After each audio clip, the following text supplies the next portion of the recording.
যাব তোমার ভালোবাসায় প্রতিপলে আছো প্রভু। হারিয়ে যাব তোমার ভালোবাসায় প্রতিপলে আছো প্রভু। তোমার বাণীর ওই আলোতে পেয়েছি নিজেকে প্রিয় যিশু। প্রভু যীশু খ্রিস্টের সর্বশ্রেষ্ঠ এবং মধুর নামে আপনাদের অভিবাদন।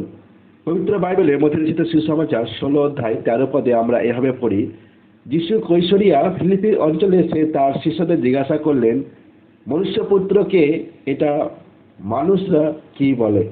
এখানে প্রভু যীশু খ্রিস্ট নিজের সম্পর্কে একটি বিশেষ উপাধি ব্যবহার করেছেন, মনুষ্যপুত্র। প্রভু যীশু খ্রিস্ট সত্য ঈশ্বর এবং সত্য মানুষ। মনুষ্যপুত্র উপাধিটি তার মানবত্বকে প্রকাশ করে।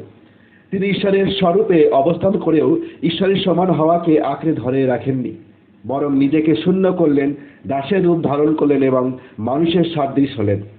মানুষ রূপে প্রকাশিত হয়ে তিনি নিজেকে নম্র করলেন এবং মৃত্যুর পর্যন্ত, এমনকি ক্রুশের মৃত্যু পর্যন্ত আজ্ঞাবহ রইলেন। এই কারণেই ঈশ্বর তাকে মহিমান্বিত করলেন এবং তাকে সেই নাম দিলেন যা সব নামের ঊর্ধ্বে, যাতে স্বর্গে, পৃথিবীতে এবং পৃথিবীর নিচে যা কিছু আছে সবই যিশুর নামে নতজানু হয় এবং ঈশ্বর পিতার মহিমার জন্য প্রত্যেক প্রাণ স্বীকার করে যে যীশু খ্রিস্টই হচ্ছেন প্রভু। একদিন সমগ্র মানবজাতি প্রভুর সামনে নতজানু হবে। আপনি কি তাকে আপনার জীবনের প্রভু ও উদ্ধারকর্তা হিসাবে গ্রহণ করতে চান? আপনার জন্য ঈশ্বরের কাছে আমাদের প্রার্থনা রয়েছে। ঈশ্বর আপনাকে ভালোবাসেন। ধন্যবাদ।